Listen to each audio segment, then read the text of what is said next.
خوابی و بیدار؟ میپرسد کمپیر بعد نفس راز کردن. اگر گوها به سودو روند یگان فکر میکنیم. خونم سوخت. جون سرک کمپیر پریده از جایش میخزد.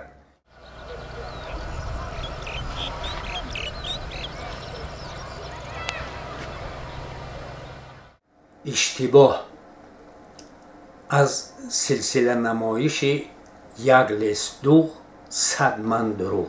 پاره ها از دیده ها، سنجیده ها، تجربه ها. بابای قادر مومه نزاکت یعنی کمپیرش را در غری قپیده است. به جای تبریک کلین داماد گفت مرادعلی بلندگویک را به دست گرفته و گویا به سر دیگ جوشان مرکه سور آب یخ ریخت. چول و کمپیر دستا به گریبانند. اگر پیش راه آنها را نگیریم همدیگرشان را میکشند. و دوام سخن مرادعلی را دیگر کسی انتظار نشد. همه یک باره از گوینده رو گردانیده یکدیگر را تیلکنان به حوله بابای قادر گذاشتند.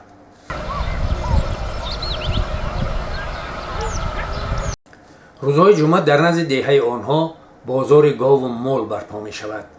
از دور و نزدیک خریدار و فروشنده زیاد جمع می آید.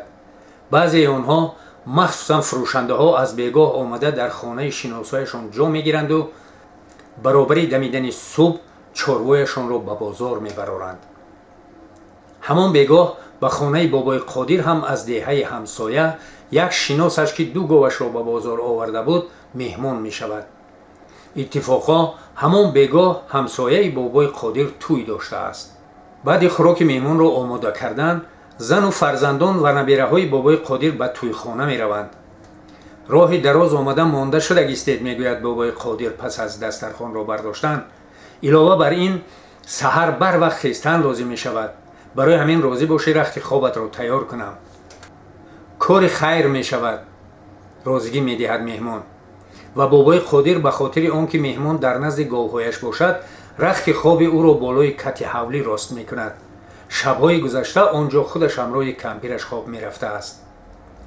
کمپیر یگان ساعت بعد خواب رفتن مهمان از تویخانه بر می گردد و به جای خواب هر شبهش گذشته یک لب کرپه را می بردارد و به پهلوی موی سفیدش می دراید. خوابی و بیدار؟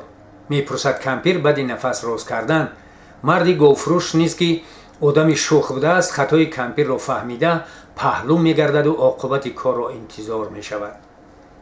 کمپیر حس می کند که موسفید بیدار است. برای همین اول از رفتی توی قصه می کند، سپس به گله و آزار می گذارد. از شرم قریب کفیده بودم در توی. همه کل و کور، مرده لبی گور، اطلس و کمخوابپوش و من بیچاره به همین لباس های آب شسته. زمین نکفید که درایم. آخر من هم آدمم، زنکی مرکم. که یک سر و لباس حلال می خری به مرا. سحر روز شود باز پهلو می گردد گاو فروش. اگر گاوها به سودو روند یگان فکر می کنیم. اوه روم سیاه تو کی؟ زنک خطایش را فهمیده پریده از جایش می خیزد و از سراسیمگی چیکار کردنش را ندانسته باز چپسر گشته به توی خانه می رود.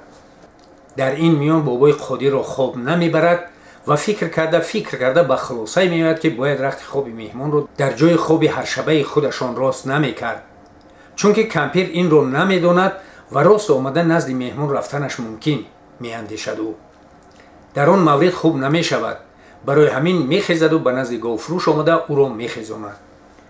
می بخشید مهمان، عذر پیش می آورد موسفید که تشویشتان دادم. شما به درون در آمده به حضور دم گیرید.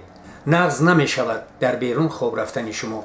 گاوفروش یگان گپ نزده می خیزد و درون می دراید. موسفید گویا بی تشویش می شود. بعد چند دقیقه هیجان کمپیر پست می گردد و گشته به خانه می آید و دوزدوار سرسری پا از نزد کت گذشته به حجره می دراید. خدا بگیرد کارهات موسفید پکر. باز سر می کند کمپیر نالیدن را. قریب شرمنده شده بودم. یک وقت حس می کند که خوراک مرد به آسمان است. قهرش می آید. پروا نداره که در دنیا چی گپ می گذرد. می گوید به قهر و از کتف مرد داشته تکان می دهد و باز سر و لباس زنهای در تویخانه بوده را таърифу тавсиф намуда шикоят мекунад ки ӯ яъне мусафед ба кампираш ягон куртаи ҳалол намехарад.